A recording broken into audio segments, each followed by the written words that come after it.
Halo Sobat Jokpro, balik lagi bareng gua Billy Viali di sini, tentunya di Ngobrol bareng episode ke-27. Dan hari ini kita akan membahas terkait dengan peran orang tua dalam pembelajaran jarak jauh atau PJJ.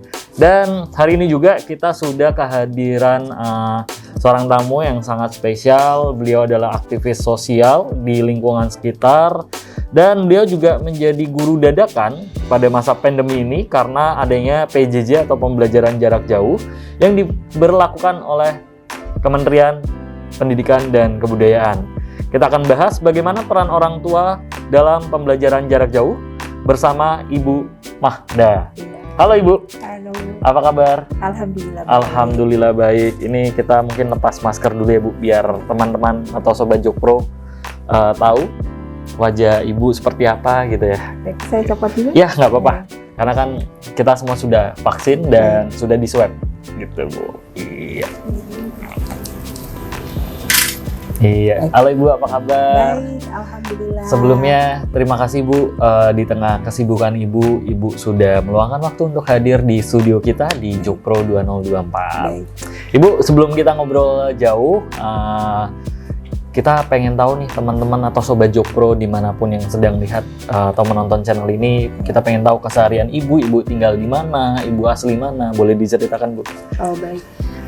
Nama saya Mahda Hasmutri, saya tinggal di Pengadegan, di Rusunawa, Pengadegan Timur tepatnya. Saya berasal dari Sumatera Barat, Padang tepatnya. Oke. Jadi keseharian saya biasanya yang utama itu yang pasti mengurus keluarga, suami dan 3 orang anak. Dan untuk kegiatan di luar itu saya lebih sifatnya kegiatan sosial.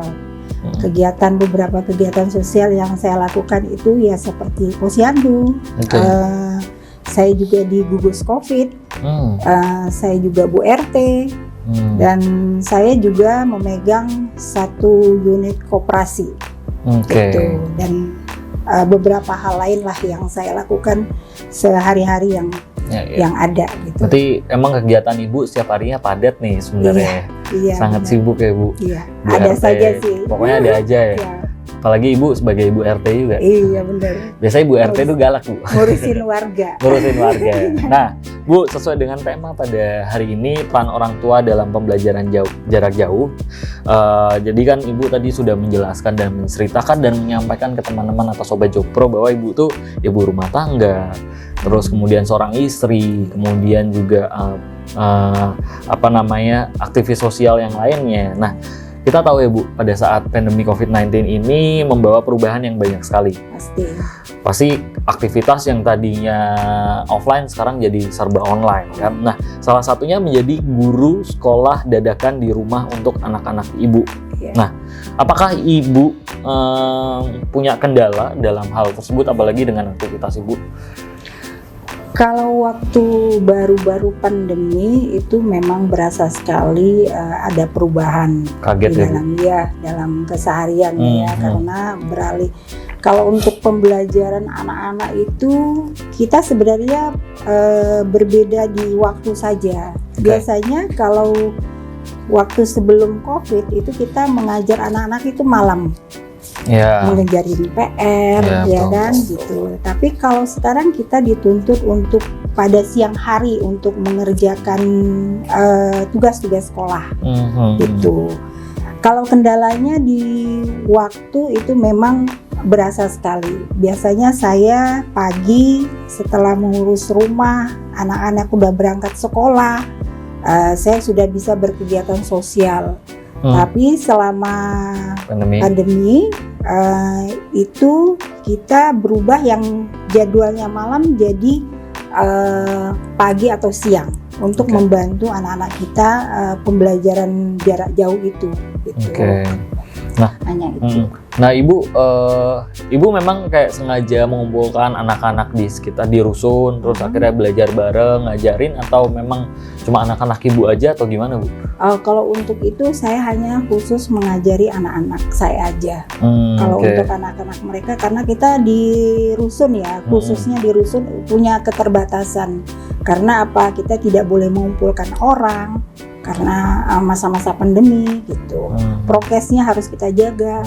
Namanya anak-anak kan nggak bisa diberikan suatu, oh jangan terlalu deket gitu. Jadi itu resiko buat kita kalau untuk mengumpulkan anak-anak. Oke, nah terus aktivitas-aktivitas yang lainnya gimana, Bu, akhirnya? Ibu menyampaikannya seperti apa? Terus ibu kan memang biasanya ngajarin anak-anak malam, sekarang pagi atau siang. Nah, terus aktivitas yang lainnya seperti apa? Jadi kita harus bisa mengatur jadwal tersebut gitu. Jadi kalau memang ada jadwal seperti posyandu, saya ketua posyandu juga, kalau ada penimbangan ya itu secara otomatis saya akan meninggalkan untuk pembelajaran anak 1 hari. Karena posyandu itu 1 bulan 1 kali, gitu. Itu mungkin bisa saya gantikan setelah acara tersebut. Gitu. Jadi emang ada jadwalnya ya? Ada jadwal. Udah set tuh. Tinggal pengaturan waktunya saja gitu. Bu, pernah ngalamin stres nggak selama pandemi kemarin? Kalau tekanan batin nggak? Kalau stres itu saya rasa manusiawi lah ya, karena kondisi yang apa ya, baru lah ya, boleh dikatakan hal baru yang kita alami. Pasti ada stres untuk di kita mengatur waktunya itu yang kita benar-benar membutuhkan suatu perhitungan lah ya gitu. Ini kalau kita melakukan kegiatan sosial ini, anak kita bagaimana? Gitu. Terus bagaimana Ibu menyikapi kestresan itu, Bu? Kalau saya lebih sukanya ketemu sama temen, kalau saya ketemu orang banyak, karena saya memang senang ketemu orang banyak, bisa mendengarkan orang lain, itu memang saya lebih suka lah gitu ya. Berarti merilis stresnya tuh ketemu teman-teman juga ya. Iya, betul. Nah, Bu, dengan adanya PJJ ini, pemerintah juga memberikan kuota gratis ya melalui Kemendikbud. Nah, bahkan Pak Presiden pun pada saat itu juga turun langsung dalam mengevaluasi PJJ ini, dan kemarin sempat diadakan PTM, pertemuan tatap muka. Nah, Presiden langsung yang mengganjarkan atau mengencarkan untuk vaksin anak tuh, Bu. Bagaimana nih tanggapan Ibu terkait peran pemerintah di case pendidikan anak, PJJ atau PTM? Kalau masalah peran pemerintah, kalau saya lihat sih sangat membantu sekali, terutama seperti kuota yang diberikan oleh pemerintah terhadap kita. Memang tidak sepenuhnya lah istilahnya, kita bisa memahami lah keterbatasan kan, tidak semua pemerintah bisa memberikan ke warga untuk memenuhi itu. Karena saya menanyakan ke anak saya, itu kuota yang diberikan dari sekolah menurut kamu cukup tidak gitu. Kalau Zoom, Bu, itu tidak cukup gitu. Tapi nggak apa-apa, kalau di pemikiran saya secara pribadi itu sudah membantu sekali gitu. Jadi ketika mereka kuotanya sudah habis, paling 20 hari apa 25 hari baru dia minta lagi kuota untuk pembelajaran gitu. Kadang-kadang cukup, karena kan Zoom itu tidak seterusnya kan. Yang banyak makan kuota itu kan Zoom. Nah itu gitu. Jadi peran pemerintah untuk mengetahui lah bahwa kebutuhan kita di masyarakat itu ya tentang pembelajaran jarak jauh itu ya kuota internet. Mau nggak mau gitu. Ya, mau nggak mau. Cuma itu aja sebenarnya. Senjatanya selain punya gadget ya. Iya. Tapi di samping itu keuntungan lain ya secara pribadi membuat kita mau tidak mau belajar tentang teknologi gitu. Kayak saya sebenarnya tidak tahu Zoom itu seperti apa awalnya, tapi secara mau tidak mau harus belajar, dan alhamdulillah kita jadi tahu. Nah, Bu, kalau boleh tahu, Ibu punya berapa anak? saya ada 3 orang anak. Yang paling besar sudah kerja sambil kuliah. Yang kedua kelas 2 SMA. Yang paling kecil kelas 4 SD. Oh, berarti yang agak sedikit repot yang kelas 2 SMA dan kelas 4 SD. 4 SD. Oke, ya. Nah, Bu, sekarang kan sudah berlaku nih terkait dengan PTM, walau masih sebagian. Iya. Terus ada kendala, misalkan transisi dari PJJ ke PTM. Udah yang tadinya offline biasa, terus pindah ke pembelajaran jarak jauh, kaget kan nih. Terus pindah lagi ke PTM. Nah, ini kan juga kemarin ada beberapa bahkan TK aja kalau nggak salah anak-anaknya juga udah divaksin ya. Iya. Seperti itu kan, Bu. Nah, mungkin nggak anak-anak tuh canggung terus mengalami dari sisi psikolog, curhat ke ibu atau seperti apa? Kalau yang saya alami secara pribadi dan saya tanyakan ke anak-anak saya itu, dan mereka tidak ada kendala, malah posisi PTM itu sendiri membawa mereka jauh lebih semangat untuk belajar. Ketemu teman-temannya? Ketemu teman-teman, malah seneng gitu. Yeah. Nah, justru kalau walaupun itu sifatnya diseling. Misalnya kan ada PTM yang hari ini masuk, besok enggak, hari ini masuk, besok enggak. Itu juga sip-sipan ya. Itu juga membawa mereka enggak canggung kok. Mereka malah seneng ketemu teman-teman daripada di rumah terus kan. Jadi mereka nggak ada masalah sih kalau dalam hal itu. Dalam perubahan itu tidak ada masalah. Gitu. Ibu jadi juga lega ya, senang. Wah, anak sudah masuk sekolah. Iya. Nggak perlu standby di rumah. Iya, paling tidak kegiatan kita bisa diatur lebih baik lagi jadinya kalau ada PTM itu. Ya. Nah, Bu, kita juga sudah tahu bahwa Pak Jokowi 8 tahun nih memimpin Indonesia. Hingga saat ini kinerja beliau juga mendapatkan apresiasi yang cukup tinggi dari masyarakat. Terakhir kalau kita lihat survei dari Litbang Kompas menyatakan tingkat kepuasan terhadap pemerintahan Pak Jokowi itu hampir 74%. Bagaimana sosok beliau di mata Ibu? Kalau saya awal melihat Pak Jokowi itu orangnya lugu, kalau menurut saya lugu. Tapi kalau dari sisi pemerintahan, kinerja setelah 8 tahun menjabat jadi presiden kita, punya pemikiran yang maju terhadap pembangunan, apa sajalah yang bisa beliau lakukan, terus mempunyai inovasi baru, apalagi pada zaman teknologi saat ini gitu. Kalau menurut pandangan saya, Pak Jokowi mempunyai pemikiran yang maju, jauh lebih maju gitu. Gitu, lihat dari pembangunan, dari yang dikerjakan oleh Pak Jokowi itu benar-benar sesuatu yang menurut saya yang sudah tepat yang kita lakukan, karena kita sudah merdeka sudah lama, dan itu memang harus dilakukan untuk pembangunan yang berteknologi lebih bagus. Nah, Ibu kan juga aktif nih ya di aktif sosial, mungkin di lingkungan sekitar.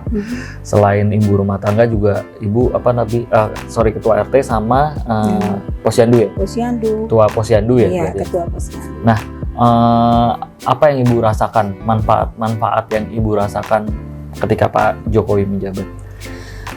Yang saya rasakan itu keterbukaan dalam kendala yang ada di masyarakat. Jadi apa yang menjadi kendala kita di masyarakat itu selalu didengar oleh pemerintah. Ya, itu tanggapan pemerintah itu cepat. Gitu. Misalnya kami di penimbangan lansia seperti ini, ada kendala seperti ini, kami sampaikan ke pihak yang di bawah, paling tingkat kelurahan dulu kan, gitu. Itu responnya lebih cepat ya, kalau saya lihat. Gitu. Jadi Ibu benar-benar merasakan ya?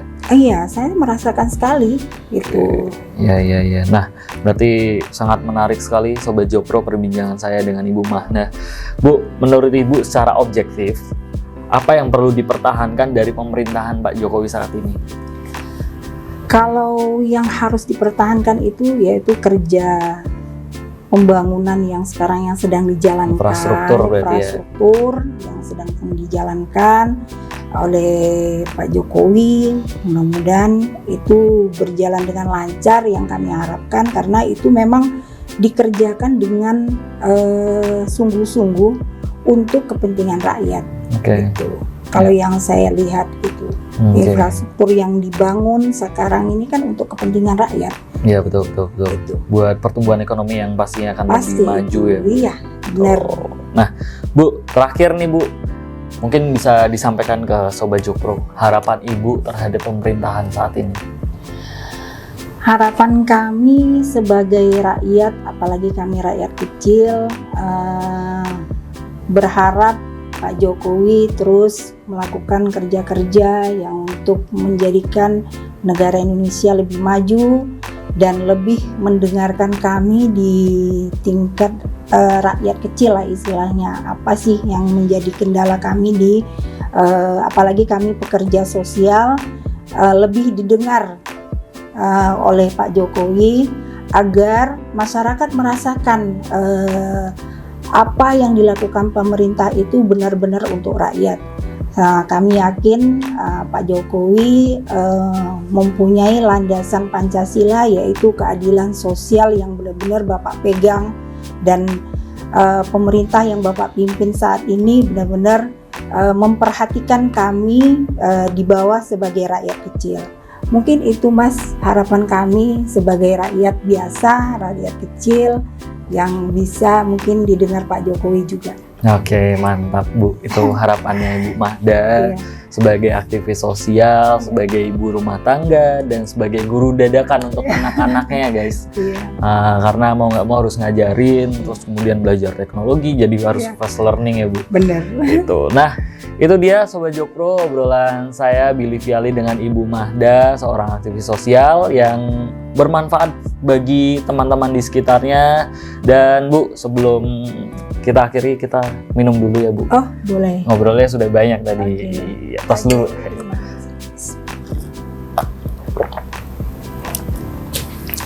Oke, itu dia obrolan saya bersama Billy dan Ibu Mahda di Ngobar episode 27. Tentunya mudah-mudahan dapat memberikan informasi yang bermanfaat bagi Sobat Jokpro dimanapun kalian berada. Jangan lupa untuk like, subscribe, dan share ke manapun kalian berada. Sampai jumpa, kita pamit undur diri. Dadah!